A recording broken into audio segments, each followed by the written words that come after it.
आगे चलते हैं। औरतों के बारे में कुछ आप अपने अगर विचार दे पाएं कि इस्लाम में औरतों का दर्जा क्या है, क्यों है, और अगर आप उनको आयतों से कहीं से जस्टिफाई कर पाएं, सही है, गलत है, अच्छा है, बुरा है, जो भी आपको लगता है। देखिए, इस्लाम में औरतों की कोई इज्जत अच्छा, हमको सिखा रिया है। नहीं है।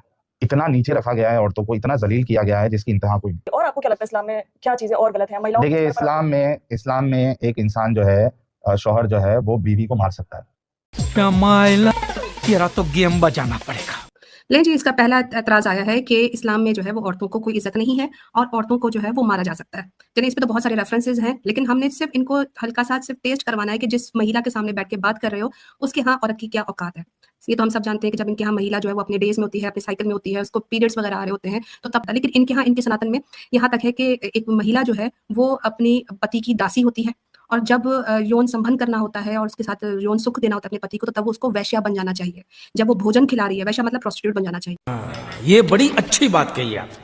वैसे वो उसकी दासी बन के रहे। उसके बाद जब वो भोजन खिला रही है अपने पति को तो वो उसकी माँ बन जाए। इसी तरह वो अगर उसको कोई मशवरा दे रही है तो वो उसकी जो है जैसे वजीर होता है वो बन जाए। तो यहाँ पर तो महिला को क्या कुछ नहीं करना पड़ा, एक महिला को उसको दासी यानी स्लेव, उसको वैश्या प्रोस्टिट्यूट, और उसी औरत को जिसने उस पति के साथ अपनी रात गुजारी होती है या उसके साथ जो सेक्सुअल उसका रिलेशनशिप होता है, उसके बाद उसको माँ का भी किरदार करना पड़ता है। तो सनातनी महिला की ये औकात है। उसके बाद सनातनी महिला को इज्जत नहीं दी जाती है। ये तो मैं कहती हूँ कि जाहिल को चाहिए था कि स्पिरिया से पूछता कि तुम्हारे नरद स्मृति का एक रेफरेंस है जिसमें लिखा है कि पति के भोजन करने से पूर्व ही भोजन करने वाली महिला को यानी स्त्री को घर से निकाल देना चाहिए। यानी ये औकात है सनातनी महिला की कि अगर उसे भूख लगती है तो वो अपने पति से यानी अपने हस्बैंड के आने से पहले या उसके खाने से पहले वो खाना नहीं खा सकती। और अगर वो भूख से तड़प कर हो जाती है, औरतों की शुगर लो हो जाती है, चक्कर आते हैं, कुछ भी हो जाता है, तो सनातनी महिला को इतना भी अधिकार नहीं है कि वो खाना खा सके, क्योंकि अगर वो खिलाई जाएगी, उसको खाना उसको खा लिया जाएगा तो वो क्या करेगी, उसको उसका पति घर से निकाल देगा।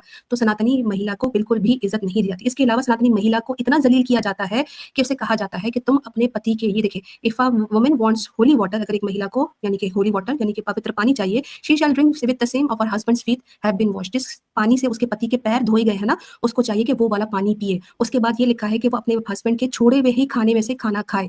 तो यहाँ ये सनातनी महिला का कि उसको जो झूठा खाना है वो खाना है, पानी भी उसने अपने पति के गंदे जो धुले हुए पानी का होता है पैरों का वो पीना है। उसके बाद सनातनी महिला को और क्या कहा जाता है, लेदर बैग कहा जाता है। तो इसी तरह सनातनी महिलाओं की ये औकात है कि उनके लिए ये कहा जाता है कि ये इतनी को गंदी सोच की मालिक होती है कि इनको जो है हर वक्त टपकती रहती है किसी भी मर्द को देखकर। तो इसके बाद मेरे ख्याल से सनातनी महिला को, जो प्रिया बैठी थी, इसको शर्म आ जानी चाहिए थी जब साहिल ने ये बात की थी, क्योंकि किस मुंह से तुम सनातन इस्लाम की बुराई कर रही हो,